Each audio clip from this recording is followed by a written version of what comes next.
사람들의 외침을 들으라. 아까 제가 9절을 기억하라 그랬죠. 9절이 어떤 말씀이었어요? 바울이 환상 중에 본 말씀인데, 마게도니아 사람들이 와서 우리를 도와주자. 그런 안타까운 절규를 들었죠. 그리고 이제 바울이 마게도니아 지방으로 전도를 하러 돌아가게 됩니다. 우리가 들어야 될 소리, 세상 사람들 겉모습만이 아니라 그들의 내면의 소리잖아요. 내면의 소리. 그들이 입으로 말하는 소리가 아니에요. 내면의 소리를 우리가 들어야 된다, 이런 말씀입니다. 자, 하나님께서 이 세상을 이처럼 사랑하사 이 세상을 구원하기 위해서 독생하신 외아들을 주셨습니다. 외아들, 독생자 외아들을 주셨습니다. 그래서 예수님이 2000년 전에 이 땅에 오셔서 십자가에서 자기 생명을 주심으로 인간을 구원할 수 있는 구원의 길을 활짝 열어놓으셨어요. 그런데 안타깝게도 사람들이 이 구원의 소식을 알지 못합니다. 더더군다나 이방 사람들, 유대 지역을 벗어나 있는 이방 사람들은 더욱더 알지 못해요. 그래서 하나님이 세상을 구원하기 위해서 아들을 보내셨을 뿐만 아니라 또 누구를 보내셨다 그랬어요? 예? 아들을 믿고 구원받은 자들, 그리스도인들을 세상으로 보내셨다 그랬잖아요. 우리 요한복음 주일날 공부하는데 요한복음의 중요한 주제가 보내신 자와 보냄을 받은 자. 하나님이 세상을 구원하기 위해서 아들을 보내셨고, 그 예수님께서 이제 마지막 승천하시기 전에는 제자들에게 아버지께서 나를 보내신 것처럼 나도 너희를 보낸다, 그렇게 말씀을 하셨죠. 그래서 하나님께서 이 세상을 구원하시기 위해 아들을 보내셨고, 그리고 구원을 완성하시기 위해서 이제 우리들을 세상으로 보내신 거예요. 우리들 세상은 알지 못하잖아요. 구원의 길이 여기에 있는데 알지 못하고 죽음의 길로 계속 가고 있습니다. 자, 이 시대에 하나님께서 이 세상을 구원하기 위해 택하신 한 사람이 있는데 사도 바울이라고 하는 사람이에요. 바울이라고 하는 사람을 하나님께서 택하시고 구원하셔서 그 마음속에 복음에 대한 불덩이를 주셨죠. 불덩이. 예? 복음에 대한 막 활활 불타오르는 불덩이. 이 하나님의 사랑을 알지 못하고 지옥으로 달려가고 있는 저 불쌍한 사람들을 바라볼 때 안타까운 마음을 가지고 이 가슴속에 불타는 마음, 그 불덩이를 하나님 주셨고, 이 사도 바울이 뜨거운 마음을 견딜 수가 없어서 어떻게 했어요? 전 세계로 돌아다니면서 복음을 증거했습니다. 그래서 사도 바울은 우리랑 다른 사람이지, 성경을 잘못 읽는 거예요. 하나님께서는 우리 모두가 다 누가 되기를 원하세요? 사도 바울이 되기를 원하세요. 구원받은 자로서 이 마음속에 구원에 대한, 이 복음에 대한 열정과 막 불이 타올라 가지고 저 믿지 않는 사람들 불쌍해서 견딜 수 없어 가지고 바울처럼 막 찾아가서 복음을 전하는 그런 이 21세기의 바울이 되기를 원하시는데, 오늘날 기독교인들 확 다 영적으로 죽어가지고 전도를 그냥 힘을, 이걸 무슨 뭐 그냥 일로 알고, 주님의 일하는 걸 다 그런 무슨 힘든 일로 알고, 타락한 시대가 되고 말았습니다, 여러분. 자, 오늘 본문으로 한번 좀 들어가 보겠어요. 오늘 본문은 사도 바울이 성령의 뜻에 순종해서 이제 처음으로 아세아를 넘어가 가지고 유럽으로 복음을 전하러 가는 그런 이야기죠. 마케도니아는 이제 그리스의 북부 지방을 말하는 겁니다. 그리스의 그 당시에 북부 지방을 마케도니아라 그랬고, 남쪽 지방을 아가야라 그랬어요. 그때 나라가 갈라져 있었죠. 그래서 이 북부 지방, 그리스의 지금으로 말하면 북부 지방인데 마케도니아, 이제 그러니까 처음으로 유럽에 가서 복음을 전하는 거예요. 전하는 이야기입니다. 자, 1차 선교 때 사도 바울이 주로 어디서 선교했어요? 지금의 튀르키예, 터키, 지금 거기가 다 무슬림 지역이 됐지만은 바울이 거기 가서 열심히 복음을 전한 그 갈라디아 교회 거기 있잖아요.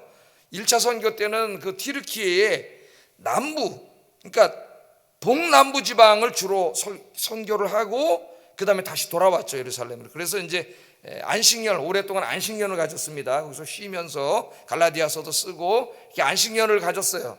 그리고 안식년을 마친 이후에 이제 2차 선교를 떠났네요. 2차 선교. 2차 선교 때도 사도 바울은 굉장히 치밀한 사람입니다. 굉장히 계획적인 사람이라서 2차 선교 계획을 다 세웠어요. 그래서 이번에 이제 1차 때 개척해서 세웠던 튀르키예 남동부 지방에 있는 교회들을 다 이렇게 돌아보면서 점점 이렇게 북쪽으로 올라가 가지고 다시 튀르키예 동쪽으로 이렇게 쫙, 그러니까 바울의 선교 계획은 2차 때도 아시아를 벗어나려고 하는 마음이 없었어요. 그래서 계획을 다 세우고 아시아 선교를 이제 열심히 하는데, 이상하게 오늘 말씀에 있는 것처럼 성령이 막으셔. 다른 것도 하는 게 아니라 선교를 하잖아요. 전도를 하는데 성령이 자꾸 막으셔요. 어떻게 막으셨는지는 말하지 않기 때문에 모르겠습니다. 어떤 신학자는 뭐 사람들을 통해서 막으셨다는 그렇게 해석하는 사람도 있고, 어떤 사람은 하나님께서 이제 성령을 통해서 그 마음에 자꾸 이렇게 막으셨다는 사람도 있고, 그런데 뭐 우리가 알 수는 없죠. 하여튼 오늘 말씀해 보면은 누가는 하나님이 자꾸 막으셨다 그랬어요. 복음을 전하려는데 자꾸 막으셔요. 그러나 나중에 이제 오늘 본문에서 보는 것처럼 성령님의 뜻이 아니구나, 아시아에서 선교하는 게. 그리고 이제 성령님의 뜻에 순종해서 유럽의 관문이라고 할 수 있는 빌립보, 이제 마케도니아에 있는 수도죠. 빌립보로 이제 가서 복음을 전하게 됩니다. 그래서 오늘날 유럽이 복음화된 시초가 된 거예요. 이때 성령이 아시아로 계속 가게 하셨으면은 아시아가 먼저 복음화됐을 겁니다. 인도 쪽으로 갔다가 한번 생각을 해보세요. 사도 바울이. 근데 하나님께서 이제 서쪽으로 가게 하셨어요. 성령께서. 그래서 이 마케도니아, 빌립보에 가서 전도를 하게 됐는데, 그 세계적인 역사가 아놀드 토인비가 유명한 말을 했죠. 바울을 태우고 간 배는 유럽을 싣고 갔다. 그런 유명한 말을 했습니다. 유럽의 이제 기독교 문명이 여기서 시작되고 기독교 역사가 시작되는 거예요. 이 위대한 복음의 역사가 한 사람을 통해서 이루어집니다. 여러분, 한 사람. 그 사람 누구예요? 성령 충만해가지고 복음의 열정으로 불타는 사람. 그 사람 통해서 이루어져요. 제가 여러 교회를 섬겼는데 정말 그런 분들이 있어요. 막 복음의 열정에 불타가지고 정말 1년에 엄청나게 전도합니다. 놀라요. 몇십 명씩 막 전도하고. 그래서 전도왕 상주고 목사님이 막 한 명도, 몇 년에 한 명도 전도 못하는데 1년에 그냥 매년 그렇게 전도하는 분들이 있어요. 복음에 대한 열정으로 불타는 거예요. 열정, 뜨거움으로 막 성령 충만해가지고. 그래서 이 사도 바울이 이제 이 빌립보에 가서 오늘 설교를 하는데 두 가지 정도를 한번 생각해 보려고 합니다. 오늘 첫째는 바울의 빌립보 선교의 동기, 왜 가게 됐는가 하는 부분과 또 빌립보 선교의 열매에 대해서 한번 좀 생각을 해보려고 그래요. 자, 오늘 말씀을 듣는 중에 여러분 마음속으로 오늘 이따 말씀 듣고 기도하셔서 내 마음속에 세상 사람들을 불쌍히 여기는 마음을 주시고 복음에 대한 열정, 바울처럼 이 열정으로 활활 불타오르는 사람이 되게 해주세요. 그렇게 기도를 하셔야 돼요. 신학교에서도 신학만 가르쳐가지고는 되지가 않아요. 목사가 될 수가 없어요. 신학만 가르쳐가지고는. 신학교에서도 전도하는 사람으로 만들어야 돼요. 저도 목사지만은 참 우스갯소리가 있습니다. 전도를 교회에서 제일 못하는 사람이 전도사, 목사라는 말이 있어요. 신학만 공부해서 뭐 하겠어요. 복음을 들고 나가서 전도를 해서 사람을 구원하지 못하는데 목사인 저부터 우리 모두의 마음속에 이 복음에 대한 이 불이 활활 타오르기를 주의 이름으로 축복합니다. 자, 바울이 빌립보에 가서 복음을 전하게 된 이 동기가 9절에, 제가 아까 9절을 유심히 보라 그랬죠. 9절에 나타나 있어요. 읽어보겠습니다. 시작.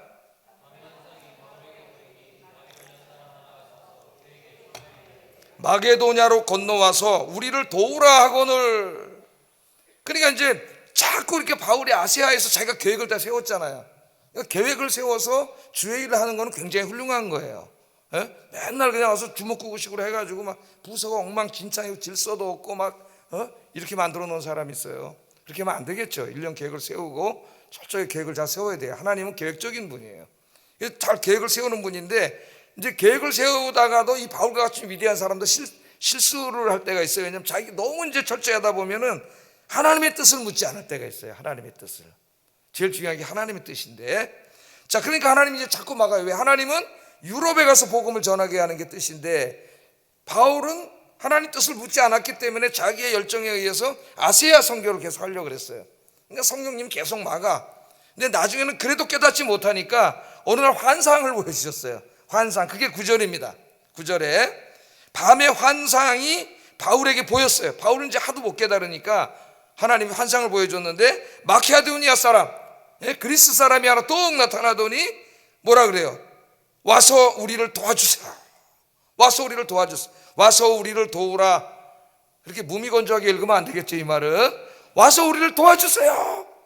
막 이제 막 정말 위기에 처한 사람이, 자기 생명이 왔다 갔다 하는 사람이 살려달라고 하는 그런 절기입니다. 와서 우리를 도와주세요 하는 이 환상을 보게 되는 거예요. 사도 바울이. 그래서 그때 이제 사도 바울이 깨닫게 되는 겁니다. 아, 하나님께서 유럽으로 가라고 하시는구나. 그 에게이를 건너서 이제 그리스로, 저 마케도니아로, 빌립보로 가라고 하시는구나. 사도 바울이 여기서 하나님의 뜻을 깨닫고 이제 배를 타고 거기서 건너가는 얘기가 나옵니다. 그러니까 유럽 땅에 처음으로 사도 바울이 발을 디디는 거예요. 사도 바울은 어디 나라 사람이에요? 아시아 사람이죠? 유대인이잖아요, 유대인. 그리스에서 어려서 자랐지만은 유대인이에요, 유대인. 처음으로 유럽 땅에 발을 디디는 거예요. 자, 여기에 보면은 와서 우리를 도우라 하는 환상을 봤다. 이 말이 굉장히 중요합니다. 우리가 많은 사람들을 보잖아요. 거리에서 많은 사람들을 만납니다. 근데 그 사람들을 바라볼 때에 그 사람들이 우리에게 뭐 말하지 않지만 또 이런 마음이 보여지지 않지만은 이 내면의 소리를 우리가 들을 수 있어야 된다는 거죠. 겉으로는 굉장히 화려해 보이고 돈도 많아 보이고 아무 인생에 걱정이 없어 보이고 그렇지만 사실 그들은 지금 어디로 가고 있는 거예요? 어둠의 권세자인 사탄에게 속아서 죄악의 길, 죽음의 길로 가고 있지 않습니까? 그들이 지금 이 내면의 소리가 뭐냐면 와서 우리를 도와주세요, 우리 살려주세요 하는 이 소리를 우리가 들을 수 있어야 된다는 것이죠. 그림을 하나 제가 보이겠습니다. 그림을 하나 이제 그림 잘 보이나요? 잘 보이는 것 같아요. 여기 보니. 자, 이거는 뭉크라고 하는 사람이 그린 그림인데 칼 요한 스트리트의 저녁이라고 하는 그림이에요. 도시의 이제 저녁인데 이 뭉크는 여러분 잘 아시죠? 막 공포의 자화상 그리고 불행한 인생을 살았던 사람인데, 자, 도시의 밤인데 많은 사람들이 굉장히 값비싼 옷을 입고 도시의 밤거리를 이제 걸어가고 있습니다. 그러나 그들의 얼굴을 보세요. 옷은 막 비싼 옷 입고 막 도시에 살고 있는 사람이고 외적인 모습은 그렇지만은 그들의 얼굴을 보세요. 얼굴. 뭉크가 저 얼굴을 어떻게 그렸어요? 얼굴에는 불안과 두려움이 가득했어요. 뭉크 그림의 특징은 불안이죠. 불안과 두려움이 가득했어요.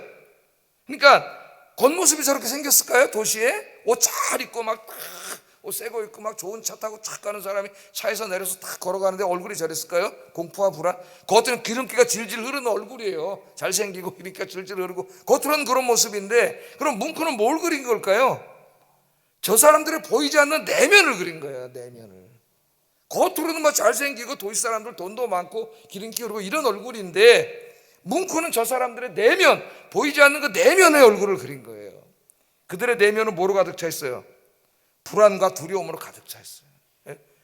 무서워하잖아요. 우리 살려주세요, 그런 얼굴로 있잖아요.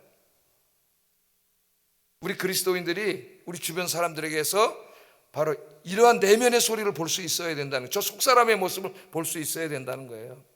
여기 좋은 아파트 들어왔네. 저 사람들 돈 많고 좋은 아파트 사네. 좋은 옷 입고 다니네. 좋은 차 타고 다니네. 아이고 부럽다. 이렇게 내 마음이 든다면 우리 기도를 해야 돼, 하나님 앞에. 여러분, 우리 신앙이 기도를 해야 돼, 하나님 앞에. 저들을 볼 때 어떻게 이 모습을 볼 수 있어야 된단 말이죠. 밤에 마케도니아 사람들이, 특별히 이제 빌립보로 가게 되는데, 빌립보 그 도시의 사람들이, 그 화려한 사람들이, 겉으로는 화려해 보이지만 그 속 사람이 저 어둠의 권세자에 의해서 짓눌려 가지고 불안과 두려움 속에 살려주세요 하는 음성을 들을 수 있을 때, 그 모습을 보고 바울이 안 갈 수가 없는 거죠. 저 모습을 매일 보기 때문에 사도 바울은 그들을 구하기 위해서 복음을 들고 땅끝까지 간 거예요. 땅끝까지. 저 마케도니아 사람들의 얼굴이 평생 생각나지 않았겠습니까? 또 에베소로 가든 뭐 다른 지역 로마로 가든 저 그림이 항상 있었을 거예요. 로마인들 보면 또 로마인들이 살려주세요 하는 모습이 있고, 그래서 절하지 않고는 견딜 수 없는 이 뜨거움, 그 뜨거움이 오늘 기도 중에 불타오르기를 주의 이름으로 축복합니다. 우리가 사실 이것을 위해서 기도를 많이 해야 돼요.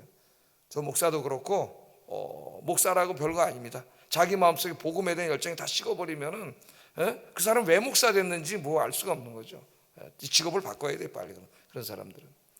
그래서 우리 모두가 정말 이 복음에 대한 뜨거운 마음으로 이 사람들 볼 때 불쌍해서 전도지 한 장을 주더라도 정말 하나님 이 전도지를 내가 주는데 내가 줄 때 예수 믿고 행복하게 사세요. 그럴 때 이 말씀이 저 사람의 가슴에 꽉 꽂히게 해주세요. 그렇게 안타까운 마음으로 전하는 것과 그냥 하나 주는 것은 전혀 다르죠. 영적인 가마력이. 이 뜨거운 마음으로 그렇게 전하시고, 특별히 더 중요한 거는 여러분 가까이 있는 사람들 이름 적어냈잖아요. 이름 적어낸 그분들 또 이름 안 적어낸 사람이 더 많아. 예? 근데 이해가 안 돼요. 근데 주변에 있는 사람들 다 지옥 가든지 말든지 나 모르겠습니다. 그런 마음인 것 같아요. 안 적어낸 거 보니까. 예? 그런 마음인가? 안 적어낸 사람은 다 그 만나는 사람이 있을 텐데 혼자 살지 않을 텐데 그들을 향한 이 안타까운 마음, 그들이 다 내가 만나는 사람이잖아요. 가족이고 내 사랑하는 사람이고 친구고 이웃이고 동료고 살려주세요 하는데 너 물에 빠져 죽어라 그러고 그냥 가는 사람이 있나요?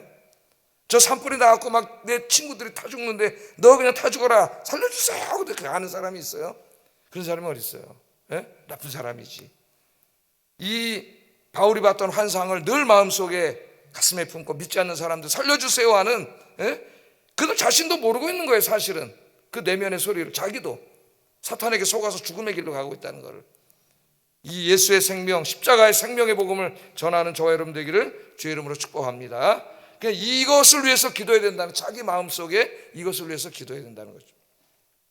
자, 그러니까 여러분 직장에 가도 어때? 옆에 앉아 있는데, 예? 살려주세요, 과장님 살려주세요, 부장님 살려주세요 하는 소리를 들을 수 있어야 된다는 거예요. 저 아까 그림에 나타난 그 내면의 모습을 볼 수 있어야 된다는 거죠.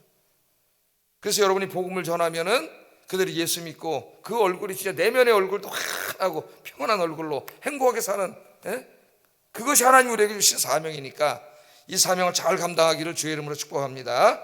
자, 바울은 하나님의 뜻에 순종해서 즉시로 마케도니아로 갔어요. 그 환상을 봤는데 어떻게 안 가겠습니까? 사람이 죽어가는 사람이 살려달라 그러는데, 예? 그래서 막 오늘 보면은 이 길을 떠나서 막 배를 타고 막 건너가는 모습이 나와요. 11절 12절 한번 읽어보겠습니다. 시작.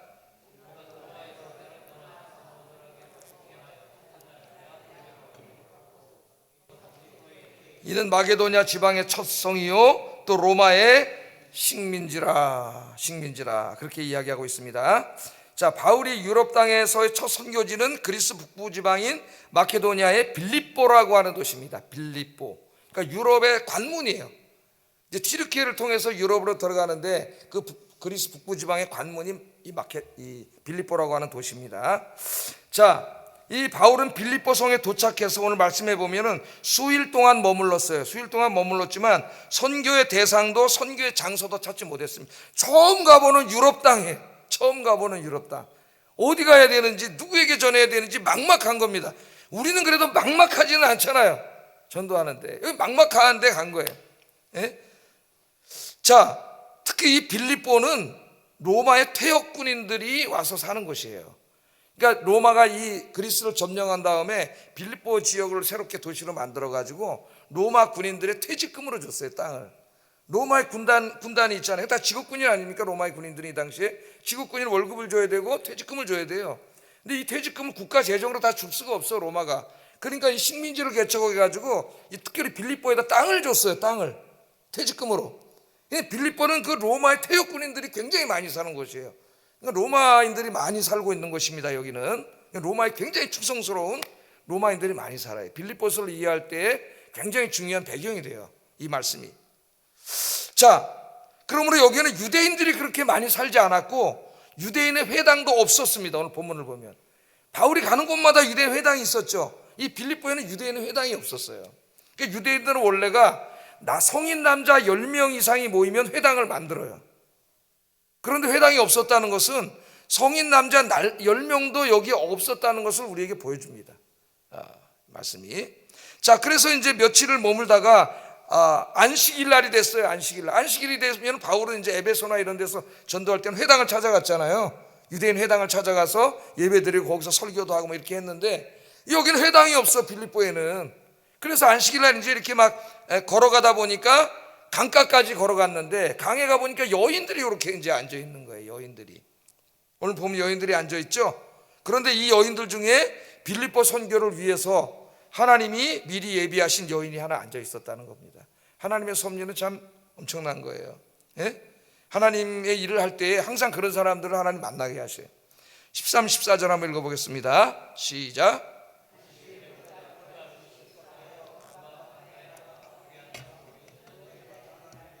두아디라시에 있는 자색 옷감 장사로서 하나님을 섬기는 루디아라 하는 한 여자가 말을 듣고 있을 때니까, 바울의 말을 듣고 있을 때에 주께서 그 마음을 열어 바울의 말을 따르게 하신지라. 이걸 잘 보세요, 말씀을. 바울이 복음을 전할 때 누가 마음을 열었어요? 바울이 열었어요? 주님께서 열었어요. 주님께서, 하나님께서 열었어요. 그러니까 이거 중요한 걸 가르쳐 주는 거예요. 전도는 내가 하지만 그 사람이 이 내가 전하는 복음을 듣고 마음을 열고 예수님을 믿게 되는 것은 내가 하는 게 아닙니다. 내 말주변으로 하는 게 아니에요. 어떤 사람 나 언변이 없는데요, 언변으로 하는 게 아니에요, 여러분. 말이 어느래도 상관없어요. 복음은 그 자체가 능력이기 때문에 그 복음을 전할 때 그 사람의 마음을 여는 거는 하나님이세요. 하나님. 내가 전도를 한다고 생각하니까 전도를 못 하는 거예요. 나는 전하면 되는 거예요. 그냥 그 마음을 여는 건 누구예요? 하나님이세요. 하나님. 자, 그걸 우리가 알아야 됩니다. 회당이 없었기 때문에 이제 강가로 갔다가 거기 강가에 여인들을 만났는데, 그 여인들이 예배를 드리고 있는 거죠. 거기서 예배를 드리고 있어요, 일단의 여인들이. 그러니까 아마 이 여인들은 유대인이거나 혹은 유대계로 개종한 헬라인들이었을 겁니다, 이 사람들이. 자, 여기 회당이 없으니까 이 여인들이 어떻게 하나님을 믿게 됐는지, 예수님을 아직 믿은 건 아닙니다. 유대교에 입문해가지고 여호와 하나님께 그냥 강가에서 모여서, 예배 장소가 없으니까 강가에서 모여서 예배를 드리는 거예요. 강가에서. 제가 옛날에 코로나가 막 한참 심할 때 양평 거기 가보니까는 밥을 먹는데 그 식당 아주머니가 성경을 보고 있는데 물어보니까 권사님이신데 어떻게 신앙생활 하시냐니까 요새 새벽에 자기 식당에 나와서 기도한다래. 왜 그게 목사님 새벽 기도까지 안 했는지 이해를 할 수 없어요, 저는. 식당에 나와서 혼자 새벽 기도를 한다는 거예요, 혼자. 그 코로나 때. 야, 정말 이 권사님이지, 이런 분들이요. 자, 그 이제 여기 와서 안식일 예배를 드리고 있었습니다. 그래서 바울과 실라와 디모데는 이 여인들에게 다가가서 함께 예배를 드리면서 사도 바울이 여러분들이 기다리고 있는 그 메시아에 대해서 내가 이야기하겠습니다. 여러분들 구약 성경을 믿고 이제 하나님께 예배를 드리고 있는데, 여호와 하나님께 그 여호와 하나님이 우리를 구원하시기 위해서 보내주시기로 약속하신 메시아에 대해서 얘기하겠습니다. 그리고 사도 바울이 예수님에 대해서 이제 증거한 거죠. 예수님에 대해서. 그래서 정말 중요한 전도는 뭐라 그랬어요? 내가 내 사랑하는 지인들을 만나서 내 입으로 복음을 이야기하는 거라 그랬죠. 이게 진짜 전도예요. 제일 중요한 전도. 그 다음에 노방전도는 이제 우리가 노방전도도 그렇게도 되게 하나님 하나님끼리 노방전도도 하지만, 정말 사람을 구원시키는 중요한 전도는 개인전도죠. 개인전도. 복음을 전하는 거예요. 자, 그런데 오늘 본문에 보면 하나님께서 이 루디아라는 여인을, 그 중에 루디아라는 여인이 있었는데 하나님을 섬기는 여인이라고 얘기합니다. 하나님을 섬기는 여인, 그렇게 하고 있죠. 그러니까 아마 이 루디아는 터키의 두아디라에 사는 여인, 지도를 하나 보세요. 지도를 하나 이제 이렇게 켜놓을 텐데, 두아디라 보이나요? 내가 이거, 저 두아디라 보이죠? 저 밑에. 저기가 고향 있는 여자인데, 여기 사는 여자인데 지금 어디에 와 있어요? 이 에게를 지나서 빌립보에 와 있잖아요.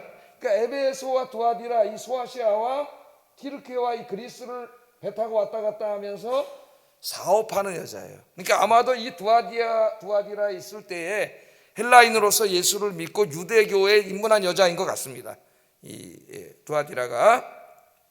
자, 자주색 옷감은 굉장히 부자들이 입는 옷입니다. 그러니까 그 옷감에다가 염색을 해가지고 그 염색한 천을 무역하는 여자예요. 근데 자주색은 부자들, 고위 관료들이 입는 것이기 때문에 지금으로 말하면 뭐 샤넬이나 또 뭐 있어요?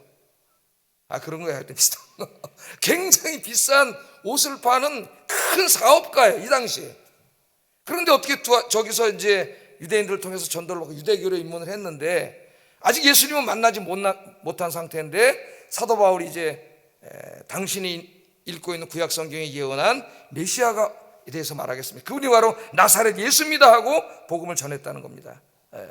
자, 복음을 전할 때 아까 뭐라 그랬어요? 하나님께서 그 여인의 마음을 열어주셨죠. 그래서 그 복음을 받아들이게 했고, 거기서 이 두아디라가 예수님을 믿고 빌립보 지역의 첫 번째로 그리스도인이 되는 놀라운 역사가 일어나니까 유럽의 첫 그리스도인이 된 거죠. 거기서 이제 유럽 땅에서 두아디라 여자였지만은 유럽 땅에서 복음을 영접하게 된 겁니다. 자, 이 톰 라이터라고 하는 이 21세기 가장 위대한 신학자는 이 부분을 사도행전 강의하면서 이렇게 썼어요.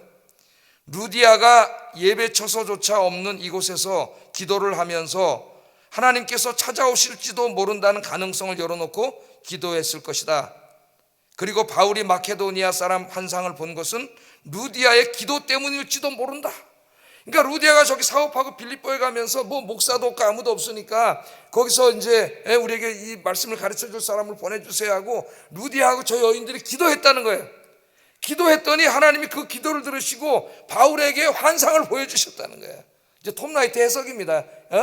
그래서 바울이 일로 오게 됐다는 거예요. 할렐루야. 제가 이 주석을 읽고 굉장히 은혜를 많이 받았어요. 은혜를 많이 받았습니다. 자, 우리는 여기서 하나님께서 루디아의 마음을 열어 복음을 듣게 하셨다는 이 말씀에 집중해야 됩니다. 이 말씀에 집중해야 돼요. 복음을 전하는 것은 누구라고요? 우리 인간이고 그 마음을 여는 것은 하나님이시다. 하나님이시다. 우리가 이것을 꼭 잊지 말아야 됩니다. 그래서 여러분들이 복음을 준비하세요. 짧게 전할 수 있는 복음, 1분 안에 전할 수 있는 복음을 준비하시고 전도 대상자를 정해서 이제 정말 찾아가서 말씀을 하셔야 돼요. 하나님 앞에 섰을 때 하나님 반드시 물어볼 거예요. 네가 가서 몇 명에게 복음을 얘기했느냐? 몇 명에게 복음을 이야기했느냐? 물어볼 거예요. 찾아가서 이 말씀을 전하면은 그 복음의 능력이고 우리가 복음을 전할 때 듣는 사람의 마음을 열어요. 그 마음으로 움직이시는 분은 하나님이세요. 그래서 저도 예수 믿게 됐고 여러분도 예수 믿게 된 줄로 믿습니다. 여러분 어떻게 예수 믿게 됐어요? 모태신앙이 아닌 이상은 누군가 나에게 찾아와서 복음을 이야기했고 그 복음을 들을 때 처음에는 말도 안 되는 소리 같은 얘기로 들었지만은 그 복음을 듣고 내가 교회 다니게 됐고 교회 와서 자꾸 복음의 설교를 듣다가 예수 믿게 됐잖아요. 그 설교에 집중하게 되고 어느 날 설교가 믿어지게 되고 그 설교가 막 은혜가 되고 할렐루야. 이거 누가 하신 거예요? 하나님이 하신 거죠. 오늘 설교를 들을 때에 루디아의 마음을 열어주시고 그 말씀을 깨닫게 하신 하나님, 설교를 들을 때에도 매번 나에게 말씀하시고 내 마음을 열어주시옵소서. 그렇게 기도하고 여러분 예배 참여하면 여러분 마음속에도 성령께서 역사하실 줄로 믿습니다. 네? 그렇게 기도를 하고 오셔야 돼요. 그래서 설교 시간이 지루한 시간이 아니라 정말 하나님 말씀 듣고 은혜가 넘치고 영의 양식을 먹는 그런 시간 되기를 주의 이름으로 축복합니다. 언제까지 예배 시간에 와서 졸고 이 설교 시간에 지루하고 맨 딴 생각하다가 앉아가고 그런 신앙생활을 언제까지 할 거예요? 예? 그건 다 마귀 끌려드는 마귀 종이 되는 거예요. 자기가 얼마나 한심한 사람인가를 보고 이제 기도해야 돼. 기도해서 말씀을 듣고 정말 루디아의 마음을 열어주신 하나님, 내 마음을 열어주시옵소서. 말씀을 들을 때 이렇게 기도하셔서 여러분 자신도 말씀을 듣는 여러분 되기를 주의 이름으로 축복합니다. 자, 그 다음에 이제 마지막으로 하나 생각해 볼 것은 루디아가 그날 강가에서 예수님을 믿게 됐어요. 바울의 설교를 듣다가 처음으로 예수를 믿게 됐습니다. 그 다음에 이 여인이 뭐 했어요? 예수 믿은 다음에 어떻게 했어요? 자기 집에 돌아와서 가족들에게 복음을 전했어요. 전도했습니다. 그래서 그 가족들이 그날 다 예수 믿고 세례를 받았다 그랬어요. 15절 한번 읽어보겠습니다. 시작. 자, 이 루디아가 바울을 통해서 구약성경에 예언했던 구원자 메시아가 이 땅에 오셨는데 그분이 십자가에 죽으시고 3일 만에 부활하신 나사렛 예수님입니다. 그 복음을 들을 때 하나님 그 문을 열어주셨어요. 마음을 열어가지고 예수님을 믿게 됐어요. 메시아가 오셨다 믿고 구원받았잖아요. 이 구원의 기쁜 소식을 가지고 제일 먼저 어디로 집으로 달려왔잖아요. 집으로 돌려와서 자기 식구들 복음을 전해가지고 그 식구들이 그날 다 예수를 믿고 세례를 받았다는 놀라운 이야기를 여기에 하고 있습니다. 이 기쁜 소식을, 이 생명의 소식을 누구에게 먼저 가서 전하고 싶겠어요? 여러분, 이 기쁜 소식이 있다면은 자기 가장 가까운 사람에게 가서 전하고 싶지 않겠습니까? 그래서 성경에 보면은 예수 믿은 다음에 다 자기 가족, 제일 친한 친구에게 달려가요. 요한복음 이제 우리가 공부 앞으로 또 하겠지만은 요한복음에 안드레가 예수님 만난 다음에 제일 먼저 누구 찾아갔어? 집으로 뛰어가 자기 형제 베드로에게 찾아갔잖아요. 내가 메시아를 만났다. 메시아를 만났다. 그 얘기가 요한복음에 나오지 않습니까? 또 빌립은 제일 친한 친구를 찾아갔죠. 나단에 자기 동네에서 제일 친한 친구 메시아를 만난 다음에 이 기쁜 소식을 누구에게 전하지? 제일 친한 친구 그놈이 생각나는 거야. 지옥 가면 안 되잖아요. 그 친구 찾아가서 내가 메시아를 만났다 그러고 복음을 전한 거잖아요. 그게 정상적인 반응이에요. 정상적인 반응. 그래서 여러분, 이 기쁜 복음을, 지금 한국교회 복음이 확 죽었어요. 다 성도들이, 한국교회들이 전도 잘 안 해요. 이제 이 교회를 세우신 이유가 복음을 전하고 전도하기 위함인데 그냥 죽었어요. 복음의 열정이. 이게 다시 이제 살아나야 된다는 강력한 사명감을 갖습니다. 저 자신부터가, 우리 아영교회부터가. 전도를 우리가 열심히 해서 복음에 대한 열정이 불타 있다면은 여기 오신 분들이 이게 작은 인원이 아닌 거죠. 지금 바울 한 사람, 이제 루디아 한 사람을 통해서 빌립보에 엄청난 역사가 일어나요. 그러니까 정말 살아있는 겨자씨, 생명 있는 겨자씨는 작더라도 생명이 있다면 그 한 사람을 통해서 엄청난 역사가 일어납니다. 엄청난 역사. 하나님이 그걸 원하시는데 다 죽어가지고 비리비리 해가지고 그냥 교회는 하나의 종교 생활로 전락하고 그냥 교회는 하나의 문화가 되어버리고, 목사들도 다 뭐 이 신학 교수들도 다 그냥 복음 열정이 다 죽어가지고 그냥 뭐 이게 직업이 돼버리고 이러면 이게 어떻게 되겠어요, 여러분? 오늘 이 집이 다 세례를 받았는데 우리 부활절날 이제 전도 한번 해보자. 부활절날 복음 전하기 제일 좋은 때잖아요. 부활절날 진짜 혼자 올라 그러지 말고 나 그냥 목사님 소리에 귀 꽉 막고 있다 혼자 올 거야. 그러지 마세요. 하나님 기뻐하시겠어요? 내가 못 데려온 한이 있더라도 정말 그 친구 부활절날은 내가 한번 꼭 데려오겠습니다. 하나님 도와주세요. 한번 그렇게 기도하시고 한번 데려오려고 힘써 보시는 여러분 되기를 주의 이름으로 축복합니다. 그래서 혼자 오지 말고 부활절날은 진짜 옆에 한번 좀 데려와 보세요.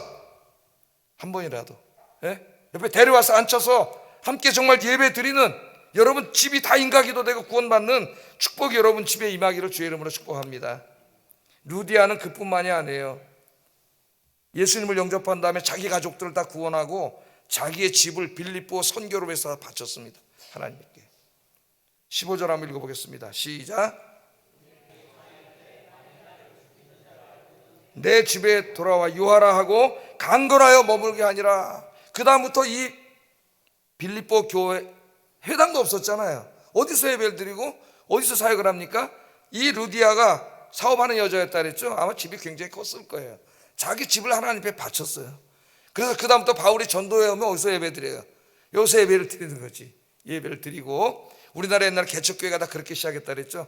산동네에서 은혜 받은 한 분이 자기 집을, 좀 넓은 집을 내놔가지고 거기서 뭐 서너 명, 네다섯 명이 모여서 예배를, 창립 예배를 드리고, 그렇게 해가지고 전도가 돼가지고 조금 더 이렇게 이 집 저 집 사서 부시고 옛날에 산동네 교회가 다 그렇게 됐어요.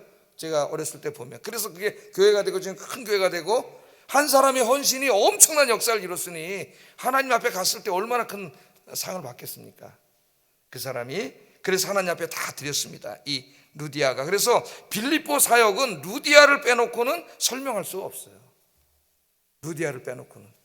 그래서 우리가 이제 어차피 이 땅에 태어나서 한 번 살다 죽을 텐데, 여러분 하나님 우리를 구원해 주셨는데 하나님 주신 것들 다 동원해서 이 죽어가는 생명을 구원하는 일에 드리고 헌신하고 살아가시는 저와 여러분 되기를 주의 이름으로 축복합니다. 시간에 기도하겠습니다. 자, 첫 번째, 저를 비롯해서입니다. 저도 기도합니다. 저 자신을 위해서. 제 마음도 쉽기 때문에 저를 위해서도 기도해요. 믿지 않는 사람들을 볼 때 우리에게 와서 우리를 도와주세요 라고 외치는 그들의 그 내면의 외침을 들을 수 있게 해주세요. 아까 그 그림처럼 내면의 모습을 보고 찾아가서 복음 전하게 해주세요. 이렇게 기도하시기 바랍니다. 루디아처럼 가족을 구원하고 또 주변 사람들을 구원하고 하나님 주신 것들을 생명을 구원하는 일에 드릴 수 있고 헌신할 수 있게 해주세요. 기도하겠습니다. 사랑